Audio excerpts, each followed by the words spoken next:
বৈষম্য বিরোধী আন্দোলনের মামলায় সংশ্লিষ্ট কর্তৃপক্ষের অনুমতি ছাড়াই পুলিশ আসামি গ্রেফতার করতে পারবে বলে আদেশ দিয়েছে আদালত। পূর্ব অনুমতি নিতে ডিএমপির জারি করা আদেশও 3 মাসের মধ্যে স্থগিত করেছে হাইকোর্ট।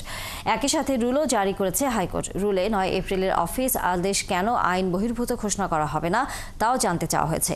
স্বরাষ্ট্র সচিব, পুলিশের মহাপরিদর্শক, ঢাকা মহানগর পুলিশ কমিশনার, ডিবি, সিআইডি ও এসপি প্রধান সহ 7 জনকে এই রুলের জবাব দিতে বলা হয়েছে। এ সংক্রান্ত বিষয়ে দায়ের করা রিটের প্রাথমিক শুনানি নিয়ে বুধবার হাইকোর্টের বিচারপতি ফাতেমা নজিব এবং বিচারপতি শিকদার মাহমুদুর রাজির বেঞ্চ রুল সহ এই আদেশ দেয়।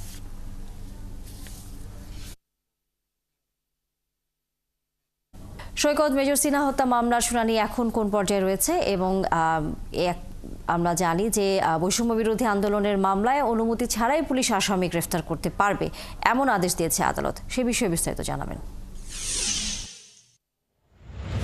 আজকে এই মেজর সিং হত্যা মামলার যে ডেথ রেফারেন্সের শুনানির বিষয়ে যে কোর্টে প্রধান বিচারপতি ডক্টর সৈয়দ রেফাত আহমেদ যে ঠিক করে দিয়েছিলেন, সেই কোর্টে আজকে শুনানি শুরু হয় বেলা 11টার পরেই শুরু হয় এবং এই মামলার পক্ষে রাষ্ট্রপক্ষের যে আইনজীবী ডিএজি শামীমা জামান দীপ্তি, তিনি কিন্তু শুনানি শুরু করেন এবং বেলা 1টা পর্যন্ত বিরতির আগে প্রায় 1.5 ঘন্টার বেশি সময় তিনি ডেথ রেফারেন্সের যে শুনানি সেটা তিনি করেন, রাষ্ট্রপক্ষের আইনজীবী শেষে শুনানি করেন এবং বিরতির পর তিনি আজকে আবার শুরু করেছেন।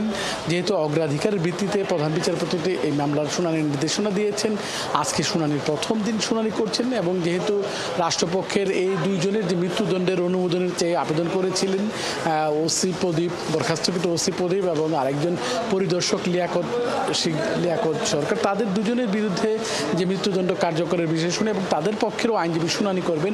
হয়তো এই মামলাটি আজকে ডেথ রেফারেন্সের প্রথম দিন শুনানি হলো এবং এই মামলাটা কিন্তু আরও 2-3 দিন অব্যাহত থাকবে শুনানি। সেটা আজকে শুনানির পরে জানানো যাবে যে পরবর্তী শুনানি কবে নির্ধারণ হবে। আরেকটা বিষয় যে বলছিলেন যে বৈষম্য বিরোধী ছাত্র আন্দোলনের সময় যে ছাত্র আন্দোলন দমনের সময় আইন শৃঙ্খলা বাহিনীর সদস্যরা যেসব অপরাধ করেছেন তাদের বিরুদ্ধে যে অভিযোগের প্রেক্ষিতে তাদের গ্রেপ্তারের ক্ষেত্রে ডিএমপি একটি নির্দেশনা দিয়েছিলেন। তাদের বাংলা রাজধানীর যেসব থানার যে ওসি বা অন্যান্য কর্মকর্তা পুলিশ সদস্যদের গ্রেপ্তারের ক্ষেত্রে ঊর্ধ্বতন কর্মকর্তার একটা নির্দেশনা লাগবে, সেই নির্দেশনা এগেনস্টে কিন্তু আজকে একটা রিট করে, সেই রিটেই বলা হয়, হাইকোর্ট থেকে আদেশ দেওয়া হয় যে এইটার কোনো নির্দেশনা লাগবে না, যে কেউ তাদের অভিযোগের প্রেক্ষিতে তাদের কিন্তু গ্রেপ্তার করা যাবে এবং পুলিশের যে নির্দেশনা সেটা 3 মাস স্থগিত করেছে, সেইটার শুনানি হয়েছে। এর পাশাপাশি কিন্তু আজকে আরেকটা শুনানি রয়েছে যে বিচার বিভাগের যে পৃথক সচিবালয় যে রাষ্ট্রপতি এর অধীনস্থ আদালতগুলি নিয়ন্ত্রণ করে থাকে, সেটার